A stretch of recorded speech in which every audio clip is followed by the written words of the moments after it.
Muy buenas, la sección que nos toca es la memoria. En esta primera clase veremos para qué nos sirve la memoria, el proceso que debe seguir y sobre todo algunas aclaraciones para entender mejor cómo funciona, porque es un aspecto imprescindible de nuestra mente.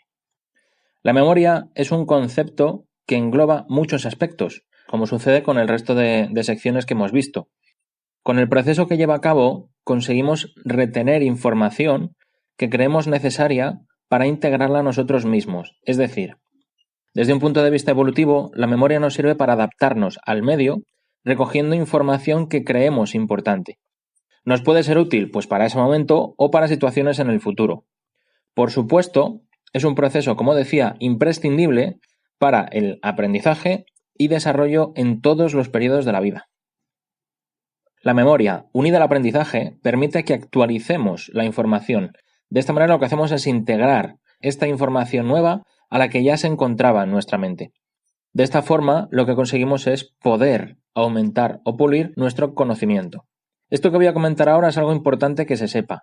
Es posible aprender en todos los momentos de vida de un ser humano si la persona no tiene ningún déficit de memoria. Esto por supuesto. Con esto quiero decir que una persona de 90 años, si cognitivamente no muestra ningún problema en la memoria, ningún déficit cognitivo, puede aprender y cambiar su conocimiento. ¿Le costará más que una persona de 20 años? Pues hombre, seguramente. Pero, por ejemplo, una persona de 60 años que utiliza mucho el aprendizaje e integra nueva información todos los días en su trabajo, le será más fácil aprender en su área de conocimiento que a una persona joven que no le interesa aprender nada. Es decir, las capacidades cognitivas son como un músculo. Si no las utilizas, se pierden. Pero en el momento que quieras, si realmente quieres, esto es lo más importante, puedes ejercitarlas. Pero claro, para una persona que lleva décadas sin utilizar una capacidad o sin tocar una materia en concreto, pues hombre, le va a costar más que a una persona que lo lleva trabajando toda su vida. Si te encuentras en el primer grupo y te planteas empezar a hacerlo ahora, no te preocupes al principio, porque, a ver, te va a costar, pero pasados un par de meses notarás que cada vez te cuesta menos y que has conseguido una buena soltura. Pero no puedes desistir a la primera de cambio, todo lleva su tiempo. Ten en cuenta que lo positivo que tenemos es que tu cerebro está preparado para sobrevivir ante las adversidades y adaptarse, sobre todo esto, adaptarse a lo que toque en ese momento.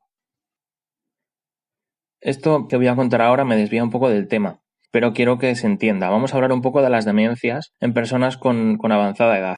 Cuando una persona llega a cierta edad, tiene una mayor probabilidad de padecer enfermedades neurodegenerativas. No es solo porque sean mayores. Una parte muy importante de que se desarrolle este tipo de enfermedades es porque las personas que llevan toda su vida trabajando un mínimo de 8 horas todos los días, llevando una rutina con la que el cerebro está activo, ya sea con un trabajo más mental, más cognitivo o sea más físico. Si de repente con esa actividad la frena la actividad física pero también la actividad cerebral. Entonces lo que ocurre es que empezamos a vaguear. Esto lleva a una degradación paulatina de las conexiones cerebrales. ¿Qué quiere decir? Pues que el cerebro se comunica por medio de redes neuronales. Cuando una neurona se activa, esta activa otras a su vez, a las que está conectado gracias a su axón y a las dendritas de las otras neuronas. De esta forma, cuando una neurona deja de activarse, poco a poco va perdiendo conexiones con otras neuronas. Así que, si esta neurona contenía información de cuando teníamos 10 años y durante mucho tiempo no se activa, no se utiliza, pues se va a ir perdiendo ese recuerdo. Por esto, la crisis existencial que padecen las personas en el momento de la jubilación es muy dura y muchas personas deben reaprender lo que les gusta, lo que pueden hacer. Una persona jubilada no es más que una persona que cobra sin tener que realizar un trabajo, pero eso no significa que su vida se haya acabado. Y es muy importante que esto se tenga claro, porque al acomodarse se corre un riesgo y poco a poco, si no trabajamos nuestro cuerpo y nuestra mente, lo que ocurre es que vamos a ir perdiendo capacidades cognitivas, capacidades motrices, etc. Bueno, aclarado un poquito esto, ya nos centramos de nuevo en la memoria. Este proceso cognitivo tiene varios pasos que debe seguir para que retenga la información. Como ves aquí, el proceso conlleva una codificación, un almacenamiento y una recuperación. El primero de ellos es la codificación, con la cual una información concreta se define en el cerebro. Para entenderlo de una manera sencilla, esto es como un traductor. El idioma por el que nos llega, ya sea la luz, el sonido, temperatura, la presión, el dolor, etc., son canales, son idiomas diferentes, digamos. Gracias a receptores neuronales que tenemos para poder percibir todo ello, podemos recoger esa información en cada idioma que nos llega. Los receptores, tras recoger la información, lo que hacen es que transforman o traducen esa energía en energía eléctrica y en modificaciones químicas dentro y fuera de las neuronas. Con estos mecanismos, las neuronas transmiten la información hasta el área cerebral encargada de comprender la información concreta. Por tanto, cada suceso que nos ocurre tiene muchos estímulos, ya sean visuales, auditivos, táctiles, de temperatura. Una vez que llega al cerebro toda la información y se consigue comprender cada estímulo por separado, otro área cerebral distinto se encarga de unir todos estos estímulos para hacernos una idea de la situación global, para entender lo que está ocurriendo. Esto conlleva una serie de procesos cognitivos, pues como puede ser valoraciones motivacionales, emocionales, pensamientos, esquemas mentales, es decir, las situaciones que vivimos llevan consigo una cantidad enorme de información de distintos tipos. Y además de esto, también tenemos información interna de la situación de nuestro cuerpo. Encontramos también que una vez que procesamos la información de nuestro entorno, esto genera valoraciones, emociones, pensamientos. Cuando ya hemos recogido toda la información necesaria, se codifica esta información, se traduce para su posterior almacenamiento. Y hasta este punto llega la codificación. Tras esto, nos encontramos el siguiente proceso en la memoria, que es el almacenamiento. El almacenamiento son los cajones de la memoria, aquellos lugares en nuestro cerebro donde se guarda la información de cualquier tipo, una vez codificada o traducida al idioma de nuestro cerebro.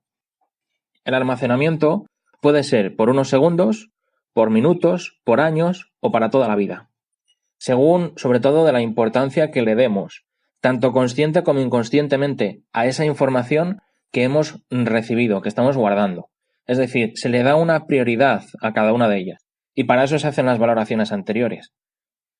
Una buena parte, una parte muy importante para valorar lo que ha sucedido son las emociones, que ya de por sí tienen, digamos, un indicador que hace que ese suceso tenga una importancia, una prioridad o no.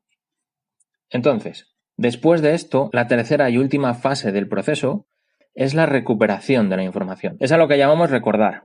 Aquí es importante que aclaremos dos cosas. Primero y principal, cuando una persona recupera un recuerdo, rememora un recuerdo, a su mente llega toda aquella información que tenga la importancia necesaria, la prioridad necesaria, como para que se haya almacenado. Por ello, todo recuerdo tiene una información visual, una información auditiva, una información gustativa, etc.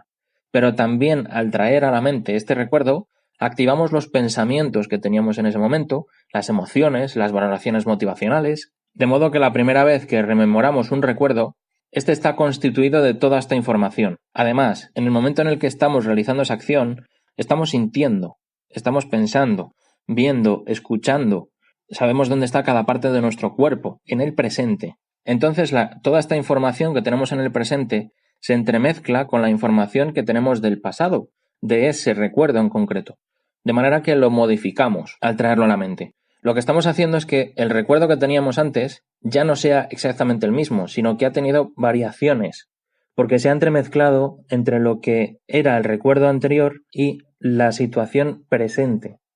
Es muy importante entender esto. Un recuerdo no es un vídeo que se reproduce en nuestra mente, sino que es información que se va modificando cada vez que lo recordamos. Lo segundo que debemos tener claro es que hay que distinguir dos tipos de recuperaciones de la memoria. Uno es el reconocimiento y otro es el recuerdo. Reconocer sucede cuando nos dan la información completa y nosotros verificamos únicamente si esta información está en nuestra memoria o no. Podría decirse que es aquello que nos suena. En cambio, recordar representa el hecho de buscar la información sin ningún tipo de ayuda, como puede suceder, por ejemplo, en un examen donde te piden que digas cuáles son las capitales de cada comunidad autónoma. En este caso recurrimos al recuerdo. Para explicarlo de una forma más simple, si tenemos ayuda para recuperar una información, es reconocer. Y si no tenemos ninguna ayuda, pues simplemente recuperamos una información. Esto es recordar. Para que quede más claro, pincha en la tarea, que ahí tienes unos ejemplos, y ahí debes decir si las preguntas requieren que utilices el reconocimiento o el recuerdo. Ya sabes que, como siempre, dejo unos segundos para que puedas parar el vídeo.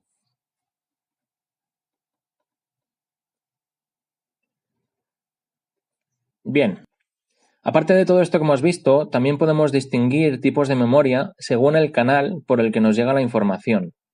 Es decir, es la memoria sensorial, que puede ser una memoria icónica, que es una memoria de la vista, una memoria ecoica, que es la memoria auditiva, una memoria áptica, que es la táctil, pero también tenemos pues memoria olfativa, memoria gustativa y memorias del resto de sentidos que ya hemos hablado al principio de este curso. Por último, una cosa muy importante dentro de la memoria es la fragilidad. La memoria es muy frágil. Y dentro de esto podemos clasificar lo que son recuerdos que sufren pérdidas de memoria, distorsiones o incluso que podemos generar recuerdos totalmente erróneos, totalmente falsos. Esto lo vamos a ver ya en la próxima lección. Como última tarea tienes las preguntas que hacemos cuando empezamos las secciones. Esta vez quiero que con lo que hemos visto me expliques qué es la memoria, para qué nos sirve la memoria y cómo funciona. Y después tienes que escribir 2 recuerdos que tengas describiendo cómo se ha desarrollado cada fase del proceso de memorización en esos recuerdos. Nada más. Ya nos vemos en la siguiente lección.